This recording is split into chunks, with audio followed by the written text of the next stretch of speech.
Donc, allons dans l'Apocalypse, chapitre 3. Dans l'Apocalypse, chapitre 3, pour débuter. Et dernière recommandation que je demande à l'Église, lorsqu'ils vont recevoir le message, fiez-vous non sur les enseignements que vous avez déjà reçus dans le passé, mais sur les Saintes Écritures seulement. C'est ce que je demande à l'Église. Fiez-vous sur ce qui est écrit, ce qui est dans la parole de Dieu, parce que ça ne change pas.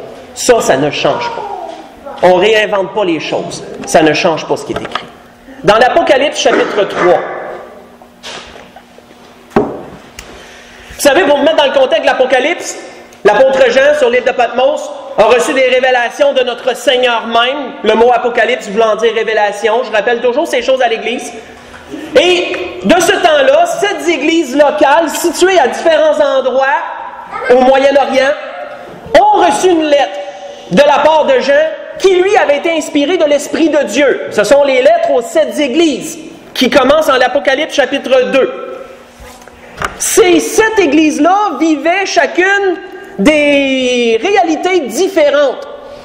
Et il s'est avéré que ces 7 églises locales sont devenues représentatives de toutes les églises qui existent sur la terre dans toutes les époques qu'il y a eu jusqu'à nos jours. Même de nos jours encore, les églises qu'il y a sur la terre sont représentées au travers des 7 églises. Et encore plus loin, chaque chrétien né de nouveau en Jésus-Christ est représenté au travers des 7 églises. Chaque chrétien peut se retrouver dans une de ces églises-là par rapport à sa réalité personnelle, sa relation avec le Seigneur, où c'est qu'il en est. Il peut se retrouver dans une de ces 7 églises-là. Ça va aussi loin que ça, cette révélation-là. Mais nous allons nous arrêter ce matin dans l'Apocalypse chapitre 3, la révélation qui a été dite à l'église de Sardes. Nous allons la lire du verset 1 au verset 6. Il est dit, écrit à l'ange de l'église de Sardes, « Voici ce que dit celui qui a les 7 esprits de Dieu et les 7 étoiles. Je connais tes œuvres. » Souvenons-nous, c'est le Seigneur qui parle. C'est le Seigneur qui voit là, la clairvoyance. Le Seigneur voit tout, rien n'y est caché. « Je connais tes œuvres. Je sais que tu passes pour être vivant et que tu es mort. Sois vigilant, affermis le reste qui est prêt de mourir. Car je n'ai pas trouvé tes œuvres parfaites devant mon Dieu. Rappelle-toi donc comment tu as reçu et entendu la parole, garde-la et repens-toi. Si tu ne veilles pas, je viendrai comme un voleur et tu ne sauras pas à quelle heure je viendrai te surprendre. Cependant, tu as à Sardes quelques hommes qui n'ont pas souillé leurs vêtements. Ils marcheront avec moi en vêtements blancs parce qu'ils en sont dignes. Celui qui vaincra sera revêtu de vêtements blancs. Je n'effacerai point son nom du livre de vie et je confesserai son nom devant mon Père et devant ses anges. Que celui qui a des oreilles pour entendre, entende ce que l'Esprit dit aux églises. Nous voyons que l'Église d'Éphèse, si nous prenons celle-là comme exemple, avait reçu quelque chose d'assez difficile. Elle avait dit, parce que tu as abandonné ton premier amour, je vais retirer ton chandelier de sa place si tu ne changes pas. Autrement dit quoi? On parle d'héritage éternel pour l'Église d'Éphèse. Si tu ne reprends pas ton premier amour, je te retrancherai de la part d'héritage que tu as accès, auquel tu as accès, et tu auras un salut sèche, référé à 1 Corinthiens 3, quand il dit « sauver comme au travers du feu ». Autrement dit, tu as le salut, tu n'as rien d'autre. Si tu abandonnes ton premier amour. L'Église d'Éphèse avait reçu cela.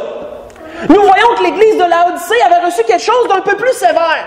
Parce que le Seigneur y avait dit « puisses-tu être froid ou bouillant ?»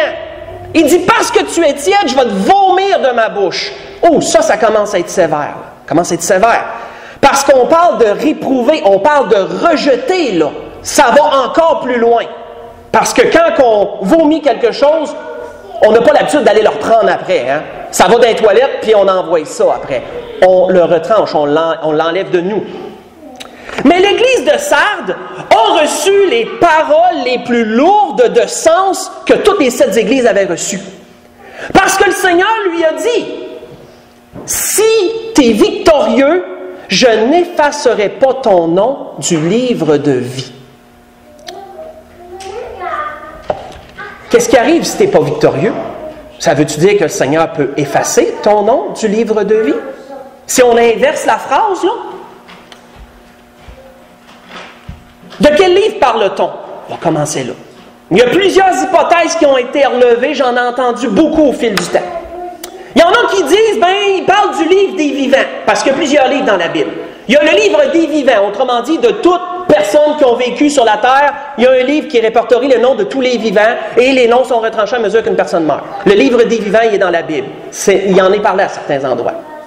Ce n'est pas de ce livre-là qu'on parle ici. On voit qu'il nous est parlé de mort au début. Hein? Tu passes pour être vivant, mais tu es mort. Puis il dit aux autres, il dit, raffermis ce qui est à la veille de mourir. Fait que, est-ce que c'était une église qui était, tout le monde était en train de mourir, puis qu'il y en avait quelques-uns qui étaient agonisants, puis le Seigneur lui dit, raffermis ce qui est en train de mourir? Non. On parle de spirituel ici. On parlait de spirituel. Pourquoi? Parce que le Seigneur dit, je n'ai pas trouvé tes œuvres dignes devant mon Père. Qui dit œuvre, parle de vie spirituelle. Est-ce qu'on parlait de personnes qui n'étaient pas sauvées? Absolument pas. Parce que les 7 églises ne concernent que des gens qui étaient sauvés. Il n'y a personne dans les 7 églises qui n'était pas sauvé. Ça ne concerne que des gens sauvés. Si donc ce livre ne parle pas du livre des vivants, de quel livre parle-t-on? Dans l'Apocalypse, il n'y a qu'un seul livre qui est mentionné périodiquement au travers de l'Apocalypse. C'est le livre de vie de l'agneau. Vous pouvez retrouver, si vous voulez le lire pendant la semaine, et je vais en donner des versets, soyez-en sûrs. Apocalypse, chapitre 13, verset 8. Apocalypse, chapitre 17, verset 8. Où qui est mentionné périodiquement le livre de vie de l'agneau. Les noms qui sont dans ce livre ont été écrits depuis la fondation du monde, que la Bible nous dit. Ce sont les noms de tous ceux qui un jour confesseraient Christ comme leur Sauveur et Seigneur. Tous ceux qui seraient sauvés, en d'autres mots, sont écrits dans le livre de vie de l'agneau. C'est ce que la Bible nous dit. Quelles seraient les conséquences d'être effacé de ce livre-là? Quelles seraient les conséquences de ça? Maggie, as-tu quelque chose qui ne va pas? OK. Quelles seraient les conséquences? On voit qu'il nous est dit dans un endroit, « Puis je vis un grand trône blanc et celui qui était assis dessus. La terre et le ciel s'enfuirent devant sa face et il ne fut plus trouvé de place pour eux. Je vis les morts, les grands et les petits qui se tenaient devant le trône. Des livres furent ouverts. » Parce qu'il y a un livre pour chaque être humain aussi. Il y a un livre décrit pour chacun d'entre nous devant Dieu. Il y a assez d'anges pour écrire un livre sur chacun d'entre nous, croyez-moi. Des livres furent ouverts et un autre livre fut ouvert, celui qui est le livre de vie. Là, on parle du livre de vie de l'agneau. Et il est dit que les morts furent jugés, etc., etc. La mer a rendu les morts, le séjour des morts a rendu les morts. Toutes les morts ont été rendues et chacun furent jugés d'après ce qui est écrit dans les livres, autrement dit sur leur vécu. Mais après ça, il est dit quoi? Quiconque ne fut pas trouvé écrit dans le livre de vie fut jeté dans les temps de feu. Ce que je vous ai lu à l'Apocalypse, chapitre 20, verset 11 au verset 15. Un jour, moi, certainement vous, tout le monde, j'ai accroché sur cette parole-là. J'ai été voir mon pasteur, parce que veux pas, c'est la référence de base. Je suis allé voir mon pasteur, puis j'ai dit, frère Boileau, j'ai dit, il est écrit, le Seigneur dit, je n'effacerai pas ton nom du livre de vie. Est-ce que le Seigneur peut l'effacer, notre nom? Ça se peut-tu que le Seigneur en arrive là pour certaines personnes? Mon pasteur, il ne savait pas trop quoi me répondre, parce qu'il n'y en a pas beaucoup qui sont capables de répondre à ça. Il a accroché, puis il m'a dit finalement, la réponse qu'il m'a donnée, il dit, Marc, il dit, pour moi, le Seigneur leur faisait juste une peur, mais il ne le fera pas vraiment. Autrement dit, il leur disait ça, mais il n'aurait pas vraiment l'intention de le faire. C'était comme juste une genre de menace pour dire, j'effacerai pas ton nom. Mais là, je me suis dit, ça n'a pas de sens. Si le Seigneur est capable de dire, j'effacerai pas ton nom, mais qu'est-ce qui va arriver aux autres? Qu'est-ce qui va arriver aux autres? La question que l'Esprit veut soulever ce matin, Et c'est pourquoi, frères et sœurs, que je vous disais, regardez non l'enseignement que vous avez reçu dans le passé, mais ce que les Écritures disent. Est-ce que pour certaines personnes, leurs noms peuvent-ils être effacés du livre de vie? Est-ce que pour certaines personnes, le salut, la grâce que le Seigneur a donnée peut leur être retiré? Le Seigneur a-tu cette autorité-là de le faire? Il a l'autorité de le faire, bien entendu. Nous allons voir cela au travers des Écritures parce que si ça s'est soulevé ici, c'est parce que le Seigneur l'a mentionné ailleurs. Il en a parlé à bien d'autres endroits. Tournons pour cela, allons voir plus loin. Tournons pour cela dans Romains chapitre 2. Allons dans l'Épître aux Romains chapitre 2. Commencez là. En d'autres mots, est-ce que le salut peut se perdre pour certaines personnes? Pour certaines personnes. Parce que quand il nous est parlé à l'église de Sardes de gens qui étaient morts, on sait qu'il parlait à des sauvés. Parce qu'il disait, je connais tes œuvres. Et il leur a dit quoi ensuite? Rappelle-toi ce que tu as entendu. On ne parle pas des perdus. Rappelle-toi ce que tu as entendu. Garde et repens-toi. Ça veut dire, là, tu es rendu loin, mon homme, là. Ta vie, là, tu es supposé d'être vivant, puis ta vie est plus représentative d'un mort que d'un vivant. Rappelle-toi ce que tu as entendu, garde et repens-toi. À revire de bord, reprends, autrement dit, le bon chemin. Et là, le Seigneur apportait par la suite qu'il y en a quelques-uns qui s'étaient gardés purs. Et il leur disait, vous autres, je n'effacerai pas vos noms, vous autres du livre de vie. Mais qu'arrive-t-il aux autres? On peut se poser la question. Elle est pertinente de se la poser. On voit que ce que nous devons, premièrement, comprendre, et on va vraiment faire un chemin, quelle est l'œuvre de l'Esprit? Commence à la base. Quelle est l'œuvre de l'Esprit de notre Seigneur? Le Seigneur l'avait dit avant de l'envoyer. Quelle était l'œuvre du Saint-Esprit? Il avait dit, et quand il sera venu, il convaincra le monde. Hein? Le Seigneur n'était pas encore parti, là. Quand il sera venu, il convaincra le monde en ce qui concerne le péché, la justice et le jugement. Voyez ça dans Jean 16, verset 8. C'est l'œuvre du Saint-Esprit, la raison pour laquelle il est là. Convaincre le monde en ce qui concerne le péché, la justice et le jugement. Maintenant, quel est le but du Saint-Esprit? Quel est le but personnel du Saint-Esprit de Dieu? C'est ce que nous allons voir dans Romains chapitre 2. Dans Romains chapitre 2, on va lire premièrement à partir du verset 4. Où il est dit, « Où méprises-tu les richesses de sa bonté, de sa patience et de sa longanimité, ne reconnaissant pas que la bonté de Dieu te pousse à la repentance. » Quel est le but de l'Esprit de Dieu? De nous garder dans la sanctification, de nous garder dans le droit chemin. Le Saint-Esprit de Dieu est notre loi, il est notre pédagogue, il est notre enseignant. Comme que pour les Juifs, avant la venue du Seigneur, la loi était leur garde, elle était leur pédagogue pour les conduire à Christ. C'est ce qui est dit aux Galatiens.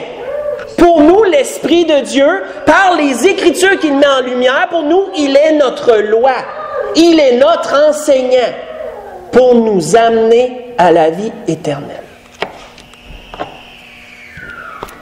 À qui l'apôtre Paul parlait-il ici? Il parlait à des Romains, il parlait à des païens convertis au Seigneur Jésus. Il ne parlait pas à des païens ici. Il parlait à des gens convertis. Et plus haut, il leur disait, « Qui es-tu, toi qui juges les autres et qui fais les mêmes choses? T'es inexcusable. » Et là, l'apôtre Paul en venait à leur dire, est-ce que tu méprises les richesses de Dieu? Est-ce que tu méprises sa patience? Est-ce que tu méprises sa longanimité? Est-ce que tu ne reconnais pas que l'Esprit de Dieu te pousse à la repentance? Ne reconnais-tu pas que la bonté de Dieu veut t'amener là? Si tu es coupable, Dieu veut t'amener à te repentir. Qu'est-ce qui avait été dit à l'église de Sardes? Repens-toi. C'est ce qui avait été dit aux gens. Repens-toi. Nous voyons par la suite, il est dit, mais par ton endurcissement. Mais par ton cœur impénitent. C'est quoi être impénitent? C'est de refuser de se repentir. Être impénitent, c'est quelqu'un qui ne veut pas se repentir. Il est impénitent, il ne veut pas faire œuvre de pénitence. Par ton cœur impénitent, tu t'amasses un trésor de colère. Est-ce qu'il est possible pour un enfant de Dieu de s'amasser un trésor de colère?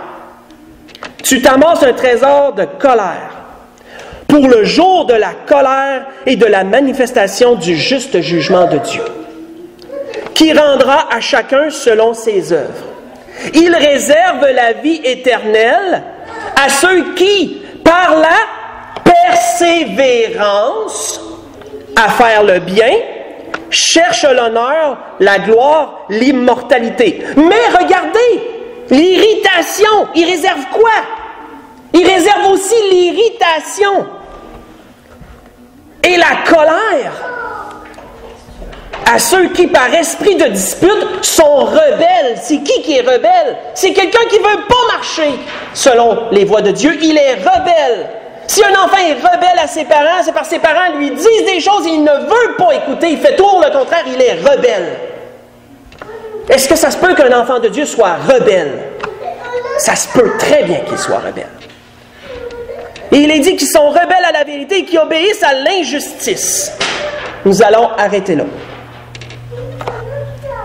Nous voyons, frères et sœurs, que l'apôtre Paul avait dit à l'Église d'Éphèse, « N'attriste pas l'Esprit de Dieu pour lequel tu as été scellé pour le jour de la rédemption. » Vous voyez ça dans Éphésiens 4, verset 30. « N'attriste pas l'Esprit de Dieu. » Éphésiens 4, verset 30.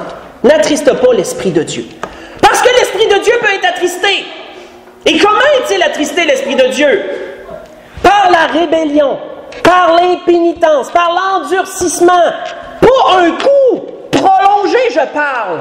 Quelque chose qui dure toujours, qui continue, où l'Esprit vient et l'Esprit parle et la personne s'endurcit. Elle sait que ça vient de Dieu, mais elle ne veut pas.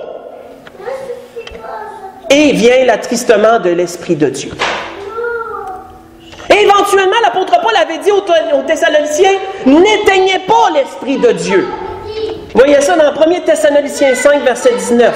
« N'éteignez pas l'Esprit de Dieu. » Ne méprisez pas les prophéties.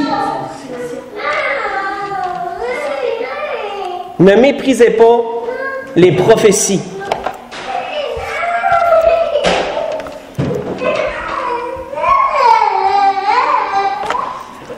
Vous savez, frères et sœurs, éteindre l'Esprit de Dieu, ça équivaut à quoi? Éteindre l'Esprit de Dieu, ça équivaut à annuler l'influence qu'il a dans nos vies. Qu'autrement dit, Dieu veut parler par son esprit, mais s'il est éteint, il n'y a plus aucune influence sur toi. Il n'est plus capable de te parler seulement. C'est rendu loin, ça. Quand que le Seigneur disait à l'église de Sardes, « Tu passes pour être vivant, mais tu es mort », c'est des esprits éteints, frères et sœurs, ça. C'est des gens qui étaient rendus pour une partie de cette Église tellement dans le contraire de ce que la vie doit être en tant qu'enfant de Dieu, pour que le Seigneur les qualifie de morts, qui étaient rendus vraiment loin. Mais grâce à Dieu, il y en avait quelques-uns qui n'étaient pas rendus là, mais il y en avait qui étaient rendus là. Posons une autre question. Quel est le péché qui mène à la mort? J'avais déjà fait un message là-dessus, pour bien expliquer quel est le péché qui mène à la mort. Et le message comportait aussi une variante qui disait, est-ce que de nos jours, on peut encore commettre le péché qui mène à la mort? Nous n'y tournerons pas. Je vais simplement vous récapituler ce que j'ai déjà enseigné sur ce sujet-là. On voit le blasphème de l'esprit. Vous connaissez très bien Matthieu 12, 24, 32. Le blasphème contre l'esprit. Hein? C'est là que ça s'est manifesté, où que le Seigneur a dit qu'il y avait un péché qui pouvait être commis, qui ne serait pas pardonné. Ni dans ce siècle-ci, ni dans le siècle à venir. Si dans le siècle à venir, tu n'es pas pardonné de Dieu pour une chose, qu'est-ce qui arrive?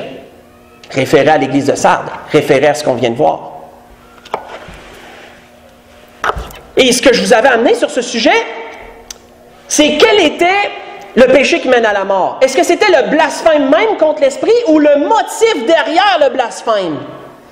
Parce que le blasphème, c'est quoi? C'est une action. Mais c'est quoi qu'est-ce qui a démarré cette action-là? Qu'est-ce qui a parti l'action de blasphémer contre l'Esprit?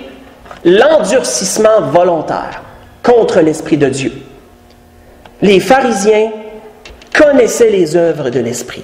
Ils avaient vu les prophètes, connaissaient les miracles d'Élie, de Jérémie, etc., etc.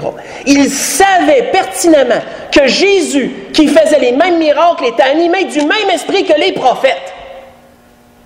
Mais par leur endurcissement à rejeter Jésus, qu'est-ce qu'ils ont dit? C'est par Belzébul, le prince des démons, qui chasse les démons. C'est leur endurcissement contre l'Esprit de Dieu qui les a amenés à faire ce blasphème. Et l'endurcissement contre l'Esprit de Dieu est le péché qui mène à la mort.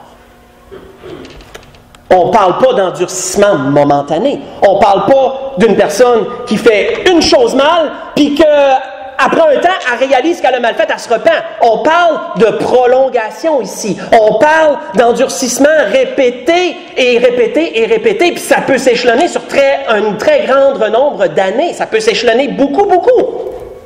Les pharisiens, pendant 3 ans et demi, ils ont vu le Seigneur œuvrer. Et il y en a très peu qui sont virés de bord. L'endurcissement a été de plus en plus grand jusqu'à l'amener à la croix et le crucifier, et même se moquer de lui une fois qu'il était dessus. Continuons, tournons dans Jean 15. On va aller voir une image que le Seigneur a donnée dans Jean 15.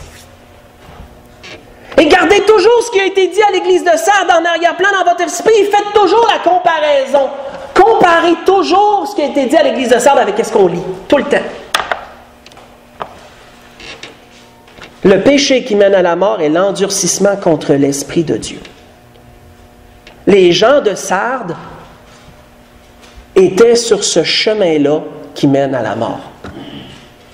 Des gens endurcis contre l'Esprit de Dieu, au point de l'avoir éteindu, et au point que le Seigneur les regarde, mais dit, « Quoique tu es supposé d'être vivant, il dit, tu es mort.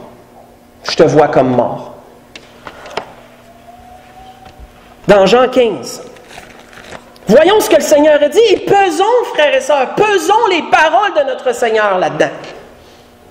Dans Jean 15, le Seigneur dit, « Je suis le cep, et mon Père est le vigneron. Tout sarment qui est en moi, et qui ne porte pas de fruits, il le retranche. » Qu'est-ce qui avait été dit à l'église de Laodicée? « Je vais te vomir de ma bouche, je vais te rejeter, parce que tu es tiède, tu n'es pas froid ou bouillant. » Tout sarment qui ne porte pas de fruits, il le retranche. Et tout sarment qui porte du fruit, il l'émonde afin qu'il en porte encore plus de fruits. Et il dit déjà, vous êtes purs à cause de la parole que je vous ai annoncée. Vous êtes là, vous avez demeuré, vous avez persévéré en moi. Vous êtes purs à cause de ce que vous entendez. Mais qu'est-ce que le Seigneur dit par la suite? Et c'est une condition, là. Demeurez en moi et je demeurerai en vous. Pesons ces paroles. Demeurez en moi et je demeurerai en vous. Mais qu'est-ce qui arrive si tu ne demeures pas en lui? Est-ce que l'inverse est vrai aussi? Si tu ne demeures pas en moi, je ne demeurerai pas en toi. On peut se poser la question. Parce que si le Seigneur dit une chose dans un sens, elle peut être dit dans l'autre sens aussi. L'inverse peut être aussi vrai. Demeurez en moi et je demeurerai en vous.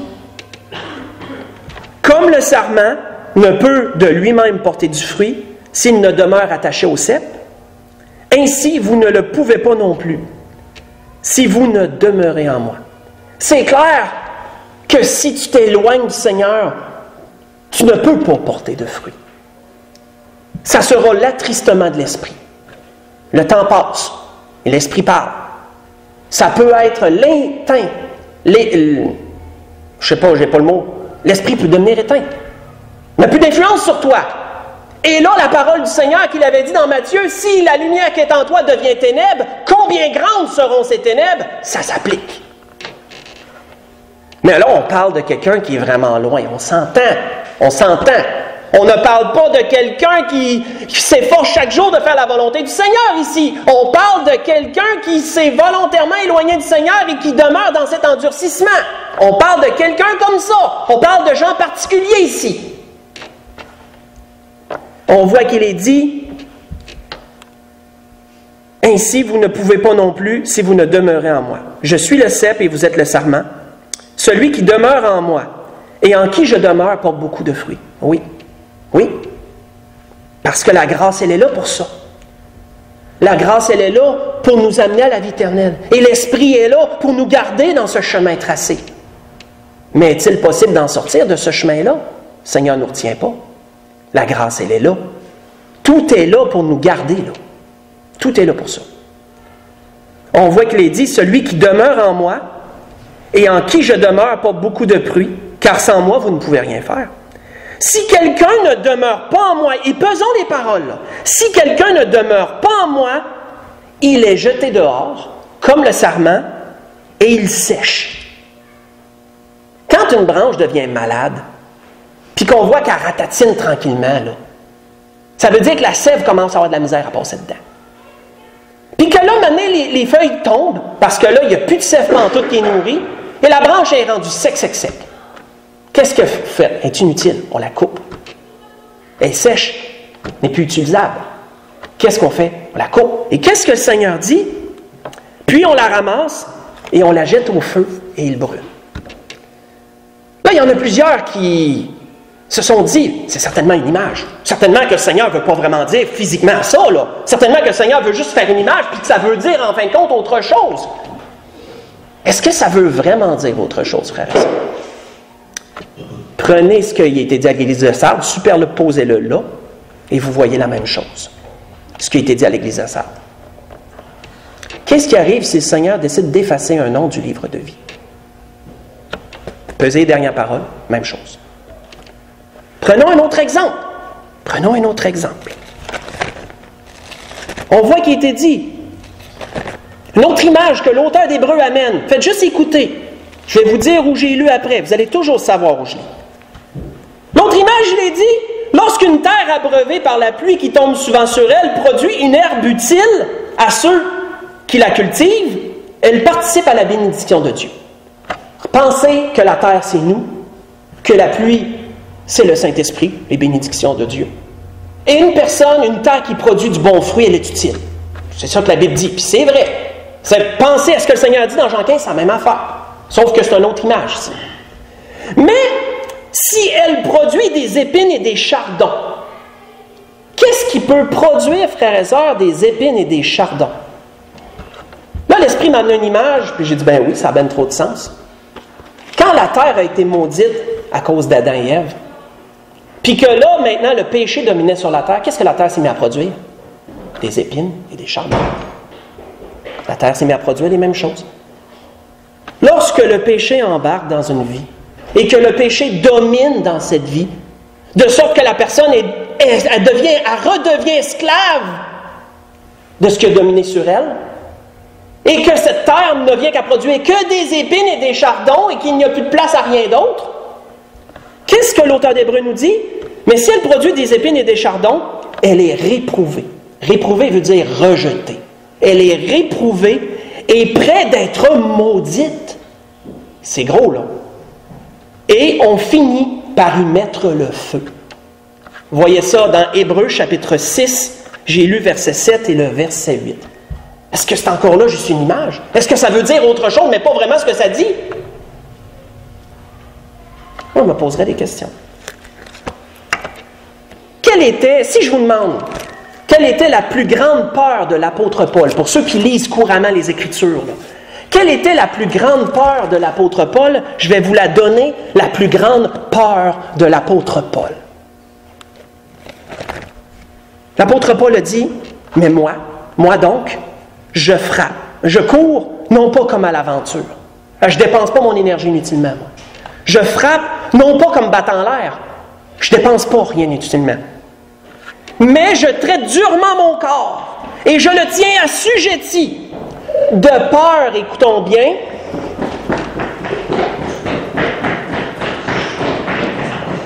de peur d'être moi-même réprouvé après l'avoir prêché aux autres.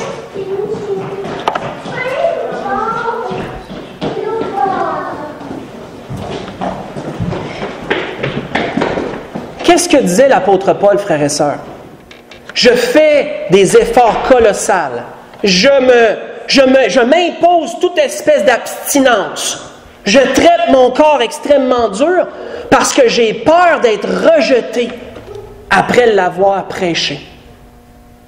Wow! Qu'est-ce que l'apôtre Paul disait par là? De quoi l'apôtre Paul avait-il peur, frères et sœurs? L'apôtre Paul y avait peur de se détourner du Seigneur, parlant doucement du péché, et d'être d'en venir un jour tellement loin qu'à être rejeté de Dieu après avoir enseigné la vérité. Parce que pour une personne qui est pasteur, se détourner du Dieu vivant est encore plus grave que quelqu'un qui est membre. Parce que lui, il l'a enseigné. C'est encore plus dur à sa charge. C'est encore plus lourd sur ses épaules. C'est la peur que l'apôtre Paul avait. Et pourtant, on parle d'un homme qui était affermi, quelque chose de rare. Mais il avait cette crainte-là. Parce que ça pouvait arriver. Qu'est-ce que l'apôtre Paul a dit aux Romains encore? Il leur a dit, « Considère donc la bonté et la sévérité de Dieu. » Sévérité envers ceux qui sont tombés et bonté envers toi si. Et bonté envers toi si tu demeures ferme dans cette bonté. Autrement, tu seras aussi retranché. Ce que je vous ai lu, c'est dans Romains chapitre 11, le verset 22. Il parlait à des sauvés ici. Il ne parlait pas à des perdus. Il parlait de la nouvelle alliance puis de l'ancienne, l'olivier franc, l'olivier sauvage. L'olivier franc a été tassé pour un peu de temps, l'olivier sauvage a été hanté. Puis qu'est-ce qu'il disait par la suite? Considère donc la bonté de Dieu. Hein? Parce que si tu ne demeures pas ferme dans cette bonté, tu vas être aussi retranché.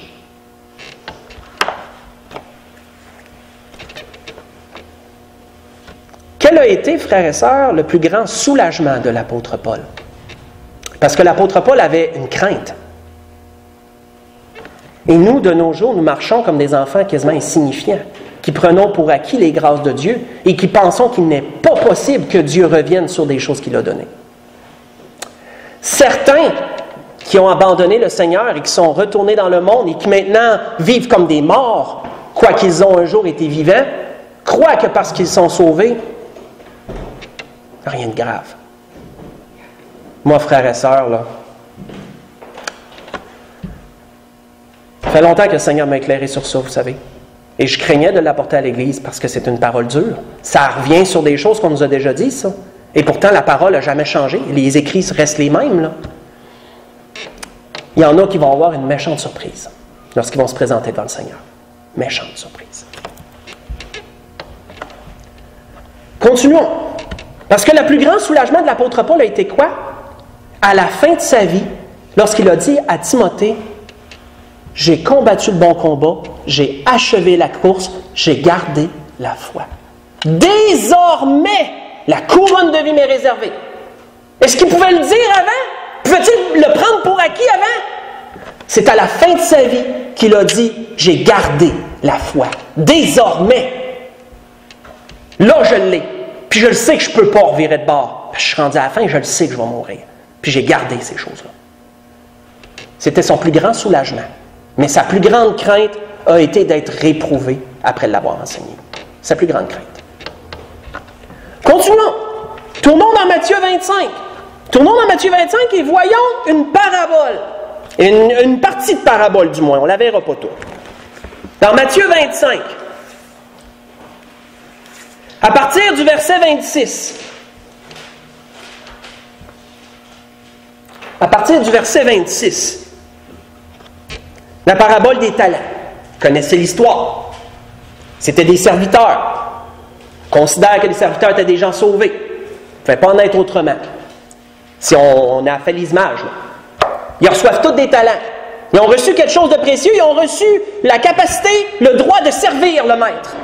Et ils ont tous reçu des talents. Hein? Il y en a qui en ont reçu plus que d'autres. Puis on le sait, il y en a qui l'ont fait fructifier au double. Chacun l'a fait fructifier au double, sauf le dernier. Et remarquez ce qui est dit au dernier, là. Et gardez à l'esprit ce qui a été dit à l'église de Sardes, là. Superposez-le là. Il est dit au dernier, Son maître lui répondit, parce que vous savez, le dernier, il lui a enterré. Il a mis dans terre ce qu'il avait reçu. Il a méprisé la grandeur de ce qu'il avait reçu. Il a méprisé la capacité de servir le maître, le droit de servir le maître, et il a méprisé les œuvres que le maître lui avait donné de faire. Ça, c'est des gens qui sont retournés en arrière après avoir connu le Seigneur. Ça, c'est des gens qui vivent comme des païens après avoir reçu la grâce de Dieu. On voit que son maître lui répondit, « Serviteur méchant et paresseux, tu savais que je moissonne où je n'ai pas semé, que j'amasse où je n'ai pas vanné. Il te fallait donc remettre mon argent au banquier. » Le banquier, c'est qui? C'est le Saint-Esprit. Hein, c'est lui qui fait fructifier. C'est lui qui fait fructifier les choses. « Il te fallait mettre mon argent au banquier et à mon retour, je l'aurais retiré ce qui est à moi avec un intérêt. » Parce que celui qui porte des fruits, Dieu l'aimante afin qu'il porte encore plus de fruits. Imagine-le. Ôtez-lui donc le talent et donnez-le à celui qui a les 10 talents. Et là, écoutez la phrase suivante. « Car on donnera à celui qui a, et il sera dans l'abondance. Mais à celui qui n'a pas, on ôtera même ce qu'il a. S'il n'a pas d'œuvre, qu'est-ce qui lui reste? » Je pense que vous pouvez répondre. Il lui reste le droit de servir le maître. Il lui reste le salut, en d'autres mots. S'il n'a pas d'œuvre, il lui reste quoi? Et qu'est-ce que le Seigneur lui dit? Ôtez lui-même ce qu'il a. Superposez ça à l'église de Sardes. Même chose.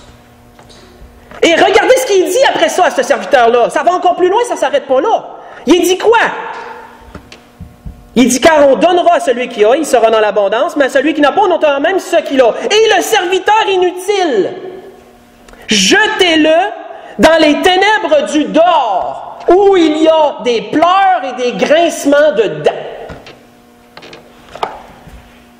J'ai fait une recherche sur les ténèbres du dehors. Je me suis dit, y a-t-il un autre endroit, à part le ciel, l'enfer? Y a-t-il d'autres places là? Y aurait-il un endroit qui serait vraiment dans les ténèbres, ou que ces gens-là seraient comme en punition, un genre de purgatoire? Non. Le seul endroit dans la parole qui est environné de ténèbres, c'est l'enfer. C'est le seul endroit. Vous voyez ça dans Jude 6, en passant, si vous l'allez lire, dans Jude verset 6, parce que Jude a un seul chapitre. C'est le seul endroit qui est environné de ténèbres. Et c'est aussi le seul endroit où il y a des pleurs et des grincements de dents. Il n'y en a pas grands autres endroits qui ont ça aussi. Vous voyez ça dans Matthieu 13, verset 42 et verset 50. Si vous voulez le lire pendant la semaine, Jésus avait dit la même affaire aux pharisiens en passant. Jésus avait dit aux pharisiens, il va en venir un jour de l'Orient et de l'Occident. Ils vont tous se mettre à table avec Abraham, Isaac et Jacob. Et il dit, les enfants du royaume seront jetés dans les ténèbres du dehors. C'est qui les enfants du royaume? C'est le peuple juif. Pas tout le peuple juif, mais ceux qui ont rejeté. Vous voyez ça dans Matthieu 8, versets 11 et verset 12, que je viens de vous dire à propos du peuple juif. Ce que le Seigneur a dit, après que le centenier a démontré la foi qu'il avait. Matthieu 8, versets 11 et verset 12. L'exemple que le Seigneur a donné, même endroit, vous serez jetés dans les ténèbres du dehors, où il y a des pleurs et des grincements dedans. Continuons. Tournons dans Hébreux chapitre 10. Allons encore plus loin. Dans Hébreux chapitre 10.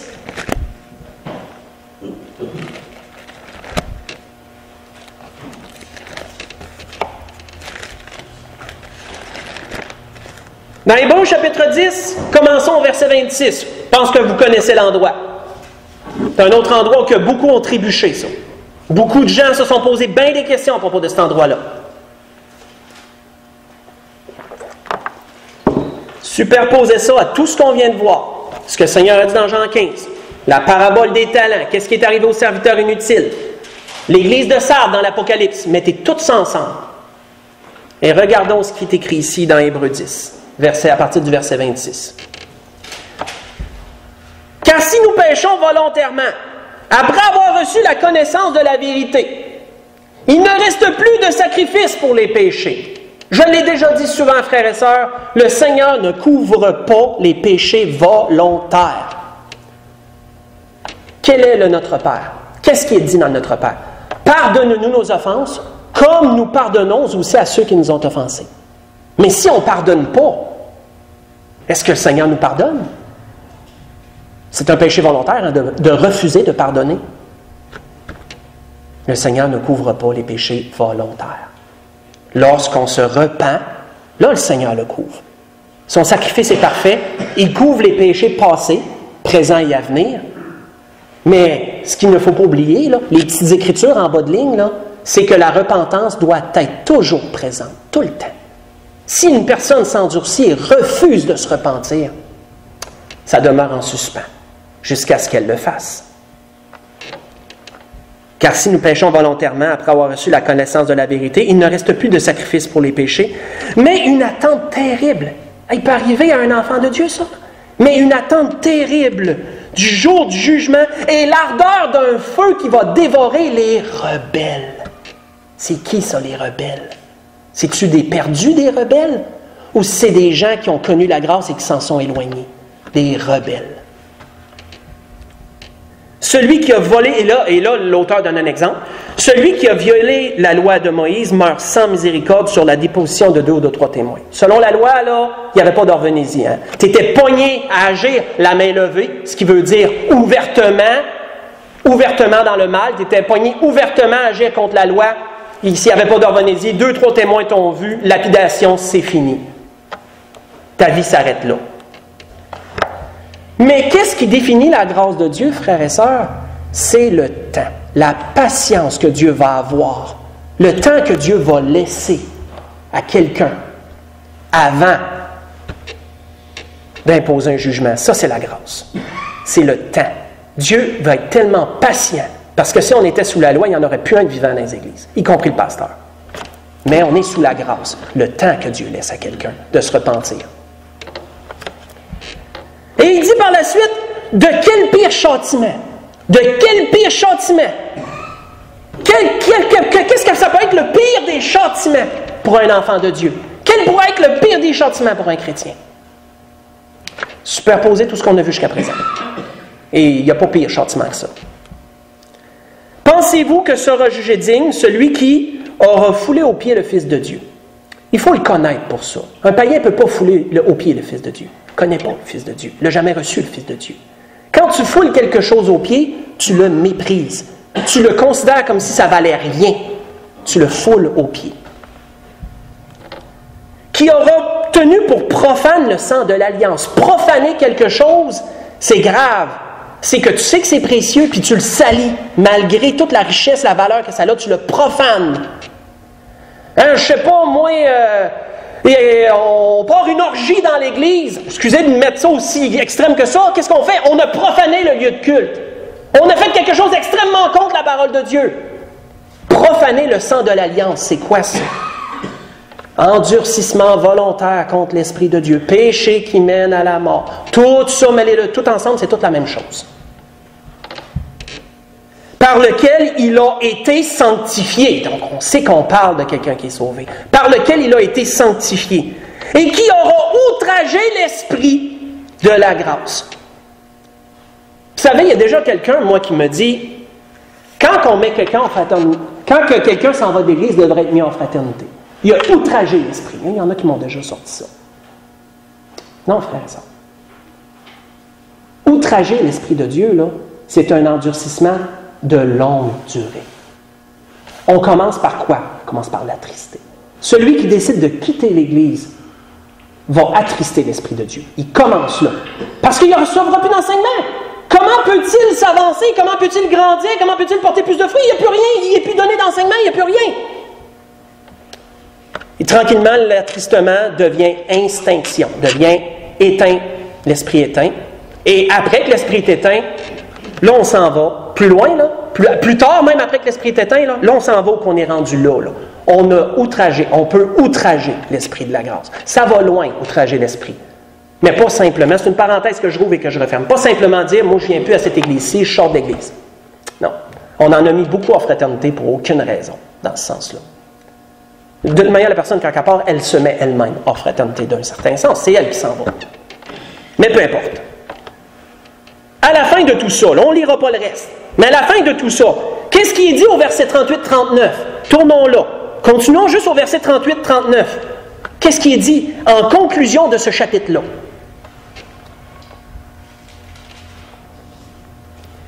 Il est dit, « Et mon juste vivra par la foi. Mais s'il se retire, Mon âme ne prend point plaisir en lui. Écoutons le verset 39. Nous ne sommes pas de ceux qui se retirent pour se perdre, mais ceux qui ont la foi pour sauver leurs âmes. Est-ce qu'il est possible de se perdre après avoir été sauvé? C'est possible, frères et sœurs, c'est possible. Quoi qu'il y en a qui admettent que ça ne se peut pas, la réalité des Écritures est très claire. C'est possible.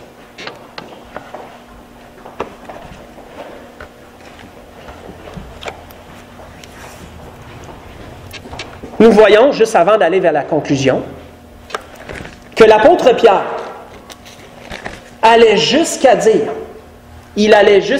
ceci. En effet, si après s'être retirés des souillures du monde par la connaissance du Seigneur et Sauveur Jésus-Christ, ils s'y engagent de nouveau et sont vaincus, leur dernière condition est pire que la première. Car mieux valait pour eux n'avoir pas connu la voie de la justice que de l'avoir connue et de s'être détournés du saint commandement qui leur avait été donné. Il leur est arrivé ce proverbe qui dit vrai. Le chien est retourné à ce qu'il avait vomi, et la truie lavée s'est vautrée dans le bourbier. Vous voyez ça dans 2 Pierre, chapitre 2, j'ai lu le verset 20 au verset 22. Mais là, il y a quelqu'un qui m'a déjà dit, et c'est pertinent, m'a déjà dit, oui, mais le chien et la truie, ce sont des animaux impurs. Donc, on parlait peut-être de personnes perdues ici, de personnes qui auraient juste entendu, mettons. Mes frères et sœurs, la truie et le chien sont 2 animaux spéciaux parce que si vous les dressez autant que vous voulez, dressez-les comme vous voulez, si vous les lâchez là, ils vont revenir à leurs anciennes habitudes. Essayez d'empêcher un chien de manger ce qu'il a vomi. Dressez-les comme vous voulez. Puis laissez-les lousses, puis dans votre dos, s'il vomit, il va aller le manger quand même. Puis la truie, essayez de la dresser comme vous voulez, lâchez la lousse vers un trou de boîte, elle va se vautrer dedans. C'est des animaux indomptables. Et la nature humaine est comme ça. C'est ça que l'apôtre Pierre veut dire. La vie chrétienne, c'est un travail de chaque jour. C'est pour ça que l'apôtre Paul disait qu'il traitait durement son corps. Hein. C'est une discipline quotidienne. On doit constamment piler sur la chair. On doit constamment tenir la chair vraiment basse et garder l'esprit vraiment éclairé, vraiment grand dans nos vies. Parce que si on se relâche, on n'est pas mieux que des chiens et des truies. On va retourner à ce qu'on a vomi. On va retourner après avoir été lavé. On va faire la même chose. C'est ça, ces animaux-là, ils ont cette aptitude-là, ils ont cette mauvaise habitude-là. L'être humain est comme ça aussi. On voit une dernière chose. Dans l'Apocalypse, chapitre 3, où on a commencé, où que le Seigneur il a dit « Je n'effacerai pas ton nom du livre de vie », le Seigneur a aussi dit « Et je confesserai son nom devant mon Père et devant ses anges. » Et je confesserai son nom devant mon Père et devant ses anges. Est-ce que c'est possible, frères et sœurs, que le Seigneur ne veuille pas confesser notre nom devant son Père et devant ses anges? Est-ce que c'est possible que le Seigneur renie une personne devant son Père et devant ses anges? Là, on va loin encore, hein? C'est la même chose. On va loin. L'apôtre Paul a dit à Timothée ceci, « Cette parole est certaine. Si nous sommes morts avec lui, nous vivrons avec lui. » C'est la base. C'est la base. Si tu gardes vraiment la chair morte et que tu es crucifié avec Christ et que tu demeures comme ça, oui, tu vas régner. La grâce, ce n'est pas une chose incertaine. C'est une chose certaine tant que tu y demeures. C'est une chose certaine. Mais si nous persévérons, et ensuite il dit, si nous persévérons, nous régnerons aussi avec lui. Si nous le renions, lui aussi nous reniera, a dit l'apôtre Paul à Timothée. 2 Timothée 2, verset 11. Comment pourrions-nous renier le Seigneur? Est-ce que c'est comme l'apôtre Pierre qui a dit devant les gens, « Je ne le connais pas », mais qu'ensuite il s'est repenti? Non, il s'est repenti par la suite. Renier quelqu'un, pour renier quelqu'un, il faut l'avoir connu. Tu ne peux pas renier un inconnu. Ça n'aurait aucun sens. Parce que pour renier quelqu'un, il faut que tu l'aies connu. Si tu ne l'as pas connu, tu ne peux pas le renier. Tu ne le connais pas. On voit que l'apôtre Paul a dit à Tite, il a dit à Tite ceci. Excusez-moi si c'est un enseignement qui est long, mais vous comprendrez que c'est tellement lourd qu'on doit le compléter, on doit le comprendre entièrement, on doit voir tout l'ensemble, et on s'en va vers la conclusion, mais il y a encore ce point-là à voir. On voit que l'apôtre Paul a dit à Tite ceci.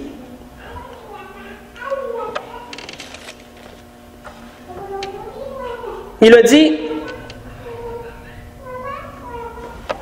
excusez-moi, je cherche mon verset.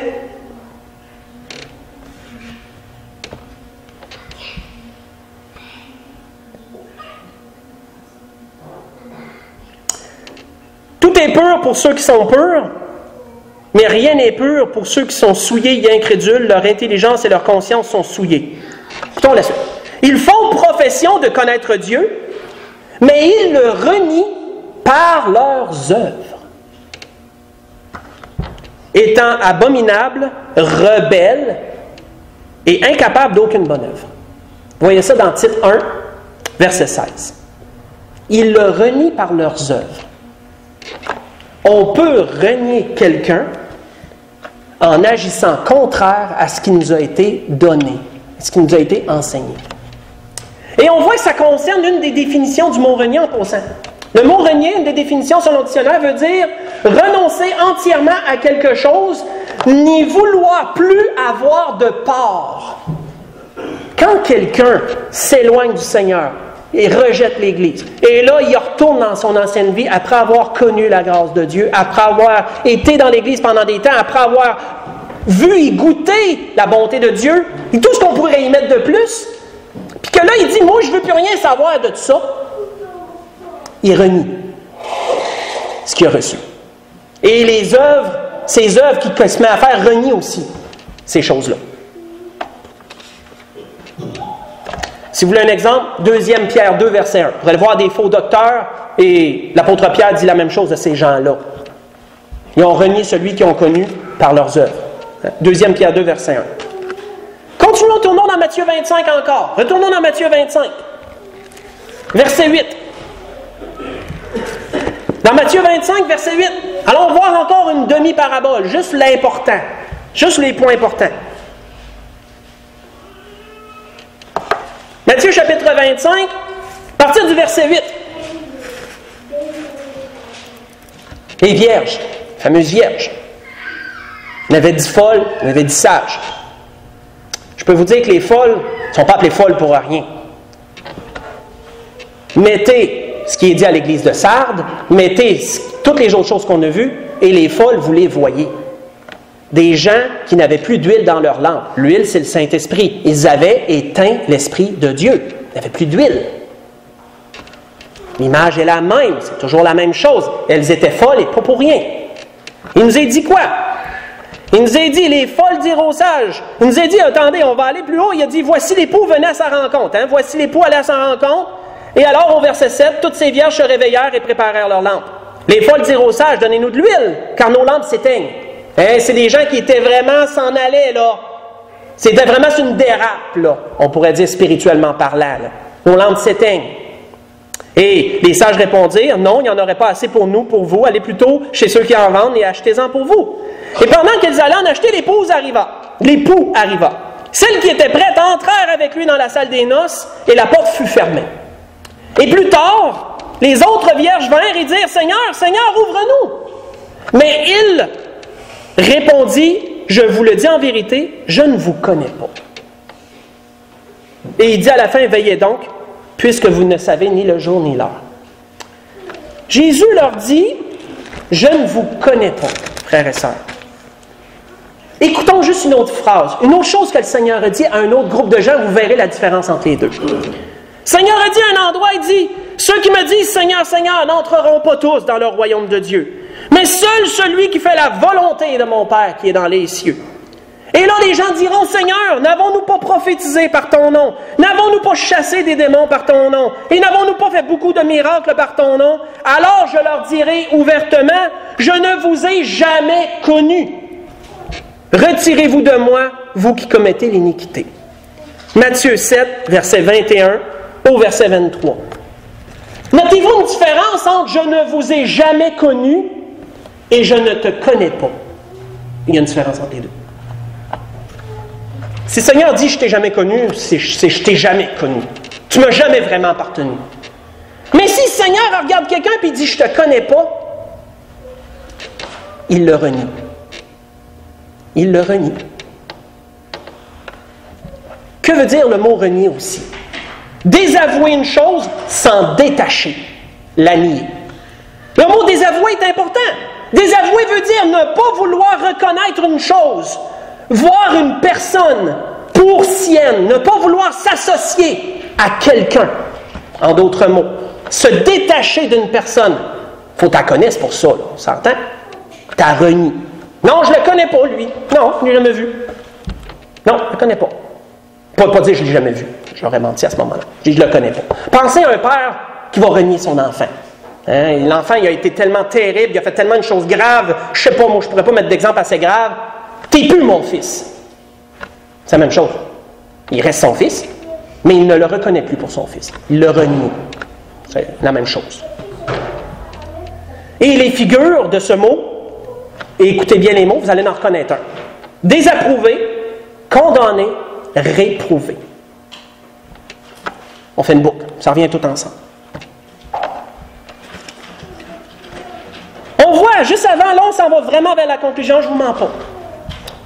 On voit que Jésus a dit dans un endroit ceci, il dit, c'est pourquoi quiconque me confessera devant les hommes, je le confesserai aussi devant mon Père qui est dans les cieux. Mais quiconque me reniera devant les hommes, je le renierai aussi devant mon Père qui est dans les cieux, disait le Seigneur. Matthieu 10, j'ai lu le verset 32 et le verset 33. Même chose.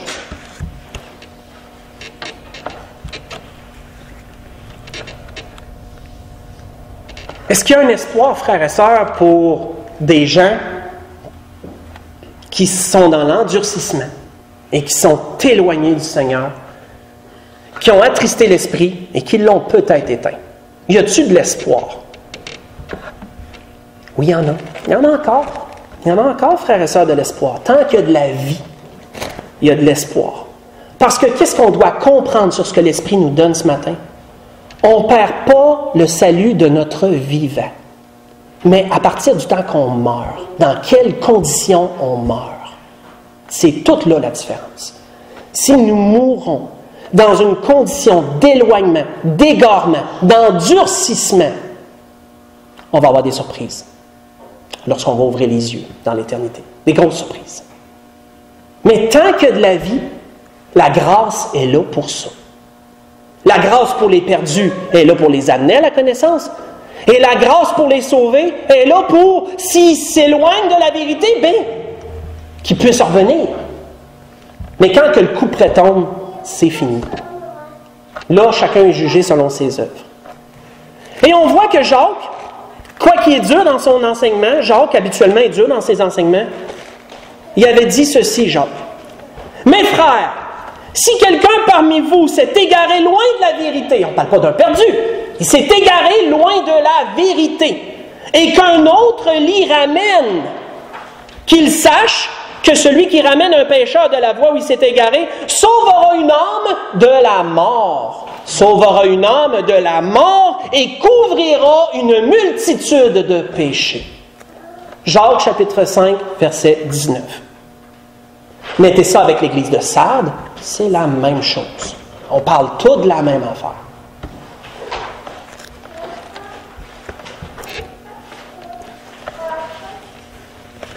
Dernière chose, et je sais, je m'excuse, ça fait longtemps que je dis ça, mais il me semble que je me répète tout le temps. Apocalypse chapitre 3. Allons dans l'Apocalypse chapitre 3. Parce que là, il y a une autre question qu'on soulève. Dernière petite question qu'on soulève. Qu'est-ce qui arrive à l'enlèvement de l'Église? C'est très pertinent de se poser la question. Qu'est-ce qui arrive pour ces gens-là à l'enlèvement de l'Église? Si l'enlèvement arriverait demain, là, qu'est-ce qui arriverait? Qu'est-ce qui arriverait si l'enlèvement arrivait demain?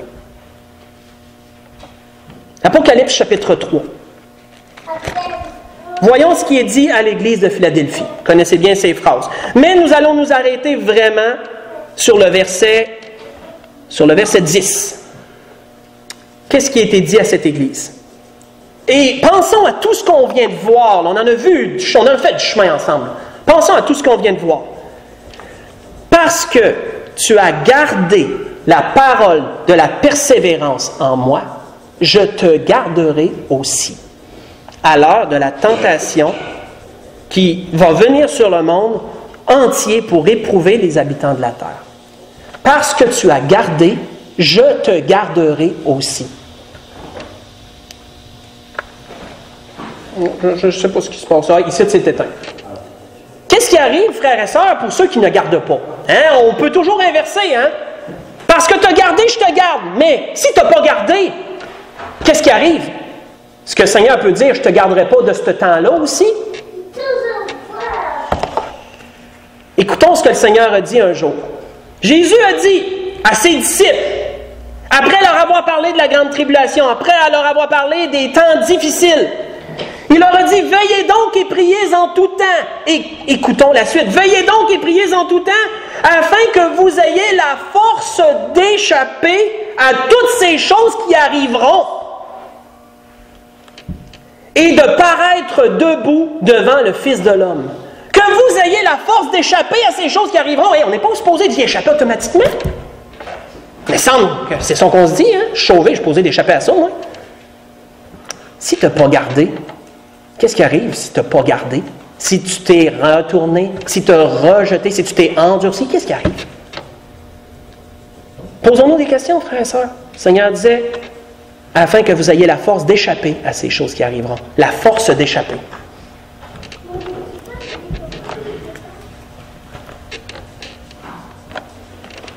Juste avant de conclure, Apocalypse chapitre 7. Tournons là. Parce que, frères et sœurs, selon les Écritures, et je vous le dis ouvertement, ce que j'ai cru depuis longtemps, que je n'ai jamais prêché, et comme je vous l'ai dit, je ne voulais pas le prêcher, c'est parce que l'Esprit m'y a poussé. J'ai passé une tellement mauvaise semaine à cause de ce message-là que ça va être une délivrance quasiment de vous l'avoir donné à cette heure.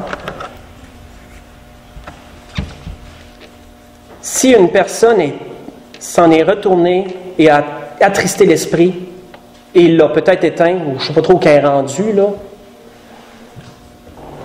participera pas à l'enlèvement.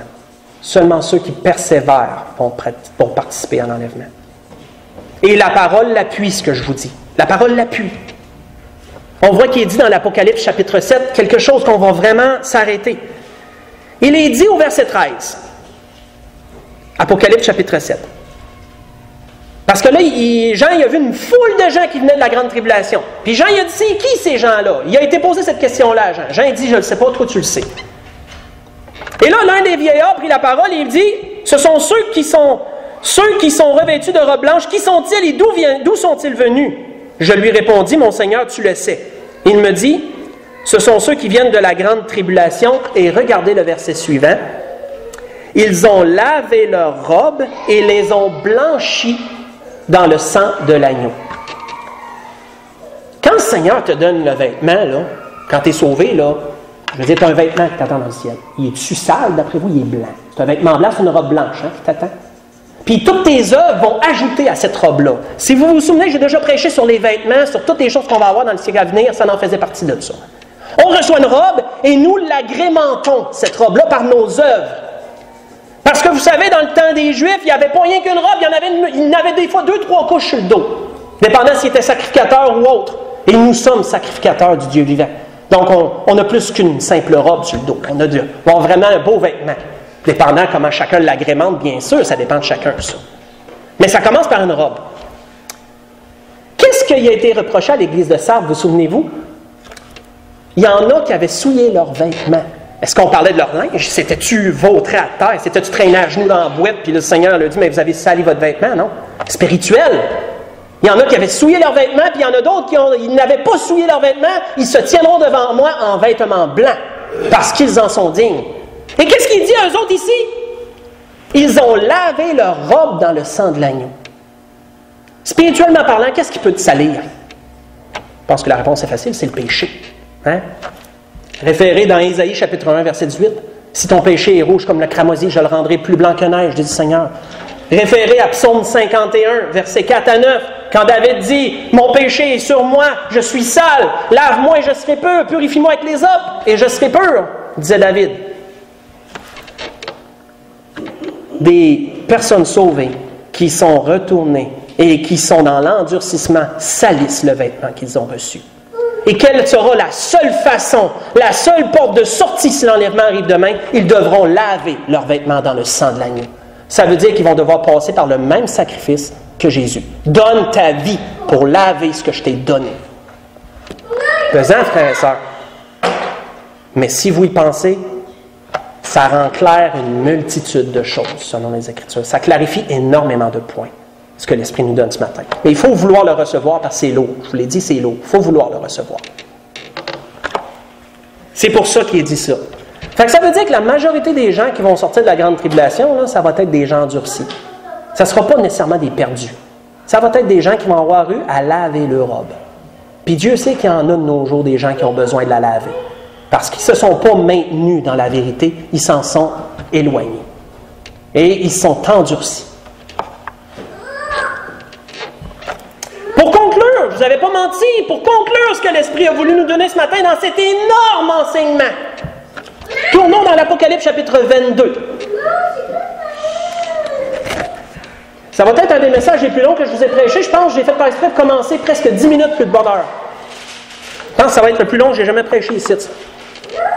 Apocalypse chapitre 22.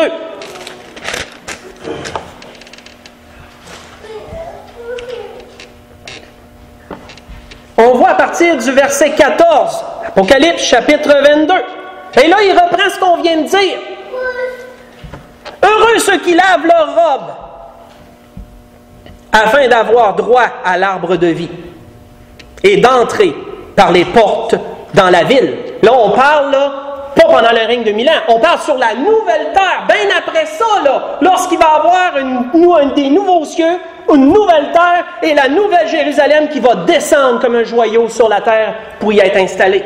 On parle de ce temps-là, si vous lisez précédemment, on parle de ce temps-là. Là. Et la ville sainte, là, ceux qui vont y avoir droit, c'est qui? Chapitre 21, juste verset 27. Il est dans votre même page, si c'est la même Bible que moi, il est dans votre même page. Il est dit, « Il n'entrera chez elle rien de souillé, ni personne qui se livre à l'abomination et au mensonge. Il n'entrera que ceux qui sont écrits dans le livre de vie de l'agneau. » Continuons la lecture, on a lu le verset 14. « Heureux ceux qui lavent leur robe » chapitre 22, verset 14. « Heureux ceux qui lavent leur robe, afin d'avoir droit à l'arbre de vie et d'entrer par les portes de la ville. » Et regardons le verset suivant. « Dehors, dehors les chiens, les magiciens, les impudiques, les meurtriers, les idolâtres, quiconque aime et pratique le mensonge. » Moi, je ne sais pas, frères et sœurs, mais j'ai jamais dit à quelqu'un dehors s'il n'avait pas le droit d'entrer dans ma maison. Moi, si je ne connais pas quelqu'un, je ne dirais pas dehors, ça ne va rien lui dire. Mais si c'est quelqu'un qui est dans ma maison et qui m'offense grandement, ça se peut que je lui dise dehors. Pourquoi le Seigneur a dit dehors ces gens-là?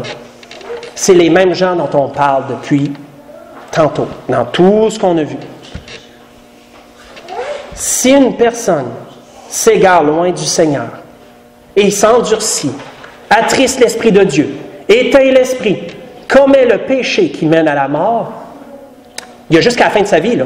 Mais une fois que le couperet tombe, cela ne se pardonne pas. C'est le péché impardonnable. Et si cela ne se pardonne pas, qu'est-ce que le Seigneur va faire avec cette personne-là? Il va l'effacer du livre de vie. Et cette personne-là aura sa part avec les incrédules que la Bible nous dit. Là où il y a des pleurs et des grincements dedans. C'est un message qui est très lourd. Je vous ai donné une abondance de versets. Étudiez-le attentivement, méditez-le, et vous verrez que ça fait énormément de sens. Mais comprenons bien que la grâce fait que si une personne pêche, elle ne perd pas son salut après un péché. Ce n'est pas ça du tout. Nous parlons d'endurcissement volontaire sur une très longue période. Et nous parlons de mourir de s'éteindre dans cette vie-ci, dans une condition qui est très loin de ce que vous avez connu au départ. On parle de ça, là. Donc, on ne parle pas de n'importe qui. Un groupe de personnes très spécifiques. Ceux qui est mentionné dans l'Église de Sardes. Tu es supposé d'être vivant, mais tu passes pour être mort à cause de ta condition de vie. On parle de ces gens-là ici. C'est pas à nous de faire une chasse aux sorcières et à savoir c'est qui. On laisse ça à Dieu, hein. Le Seigneur a bien dit, l'apôtre Paul a bien dit, ne dis pas qui va monter dans les cieux, c'est d'en faire descendre Christ. Ne dis pas qui va descendre, c'est d'en faire remonter Christ entre les morts. On laisse à Dieu ce qui est à Dieu. Mais l'Esprit nous dit ce matin que ça peut arriver et que c'est biblique. C'était ça que l'Esprit voulait nous donner ce matin.